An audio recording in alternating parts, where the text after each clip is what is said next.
kika bari ni kin sariya kuma ya ga ba zan iya ba.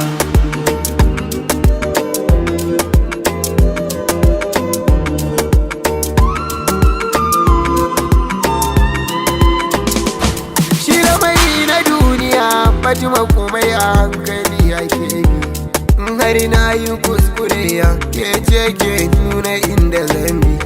Kar da ki dau zugar mutane, tsayar da hankali ki dubi. Kin san da ni da ke masoya ne, waɗansu na kira amine. Faɗa da ni da ke fayawa ne, masu son su ga kazance ne.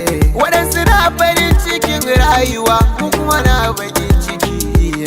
Abinda na yi ya ɓata ranki, ki gaya mini zan biya miki.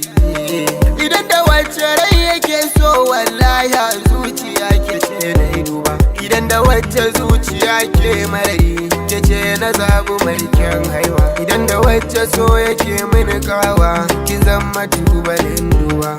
Abinda zuciyar kike burin ta yi to gaskiya fa shirme ne. Sai ki tuna da ni da ke duk jama'a sun san fa'i masoya ne. Batu na rabuwa tsakaninmu da ke kin san hakan fa ne. Ni ban zo da yaudara ba, ban yi kama da masu yi ba. Akan ki ba batu na zamba, tukuicin so na baki garba. Duka abin da zan yi na yi alkawari ke zaki zama abin kallona. Idan da kin a gefe na ƙaryar wata ya ta samu wurin kwanana. Abin da zan faɗa shi ne numburi na zuciyata ne.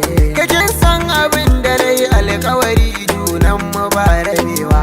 Kuma ke ma kikan faɗi alkawarin da na yau zaki cikawa. Sai gashi yanzu an ziga kiya, kar da ki dau zigar kawaye. Idan kin dau zigar kawaye hakan zai sakan hawaye. Ki duba Allah ki tausaya, ni da ke mu zamo mazan jiya. Tunani kawai nake kansa na zauna tun daren jiya.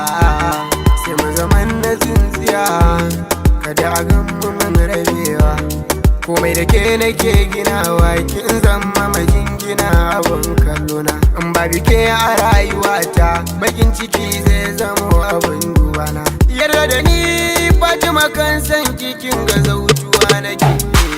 Karbi fure na so a gurbin zuciyar ki ni zan fake.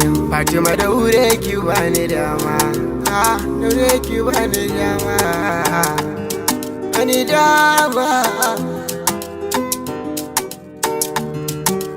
Midgate Mix.